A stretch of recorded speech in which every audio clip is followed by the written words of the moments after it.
Lesson 3. Telling the time. Dizendo as horas. Parte 2. Existem 3 maneiras para se dizer as horas em inglês.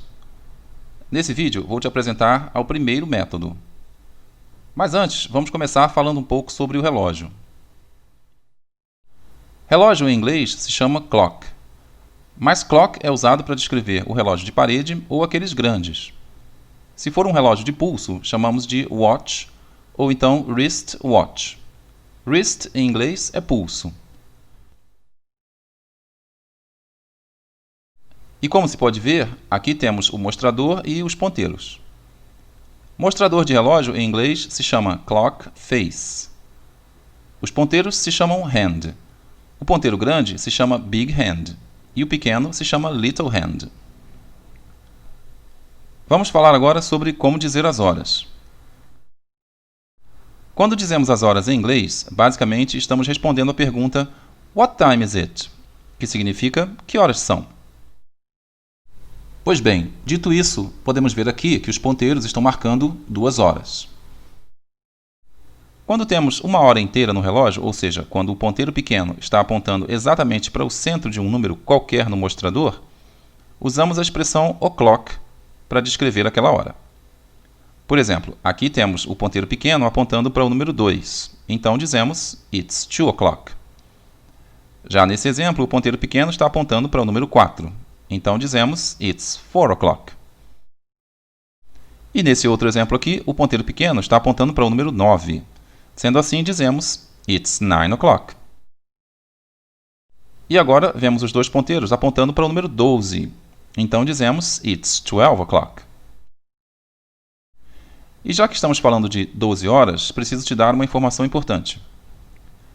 Quando os ponteiros estiverem apontando para o 12 durante o dia, podemos também dizer midday, ou seja, meio-dia. E se for à noite, podemos também dizer midnight, ou seja, meia-noite. E agora talvez você esteja se perguntando, é possível também diferenciar, por exemplo, 10 horas da manhã de 10 horas da noite? Sim, podemos fazer isso usando os termos AM e PM. AM é a abreviatura de ante-meridiem, que em latim significa antes do meio-dia. E PM significa post-meridian, que se traduz como após o meio-dia. Sendo assim, basta colocar a abreviatura correspondente ao período do dia depois da hora.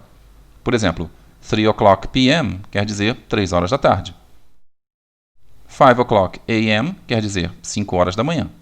E assim por diante. Ok, mas já falamos bastante sobre como dizer as horas inteiras. Agora vamos ver o que acontece quando não temos a hora inteira. Vamos ver como é isso então? A maneira como dizemos as horas que não são inteiras em inglês vai depender muito da posição do ponteiro grande, o big hand, no relógio. Vamos entender isso melhor. Primeiro, vamos dividir o nosso relógio em 2 partes. Nessa metade vermelha, toda vez que o ponteiro grande estiver nela, vamos dizer as horas usando a palavra past. Por exemplo, agora são 4 horas, ou seja, 1 hora inteira. Digamos que o ponteiro grande se mova até o número 1. Então dizemos It's 5 past 4, que significa que se passaram 5 minutos das 4 horas. Outro exemplo. Se o ponteiro grande agora estiver no 3, que representa 15 minutos, dizemos It's 15 past 4. Ou então, nesse caso, podemos também dizer It's a quarter past 4. Porque a quarter significa a quarta parte de alguma coisa. E nesse caso, 15 minutos, que são a quarta parte de 60 minutos. Mais um exemplo. Se o ponteiro agora estiver no 6, que representa meia hora, dizemos It's half past 4. Half quer dizer metade. E é isso. Vamos agora ver o que acontece quando o ponteiro grande está na outra metade do relógio. Vamos chamar essa outra metade do relógio de área verde.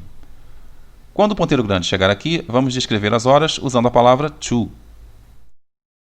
Vamos ver como isso funciona. Digamos que agora sejam 4h40, como mostra o relógio. Em inglês, vamos dizer It's 20 to 5, ou seja, faltam 20 para as 5. Vamos ver outro exemplo. Agora são 4h45, ou seja, faltam 15 para as 5.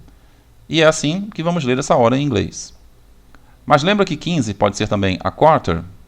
Podemos então dizer It's a quarter to 5 ou It's 15 to 5.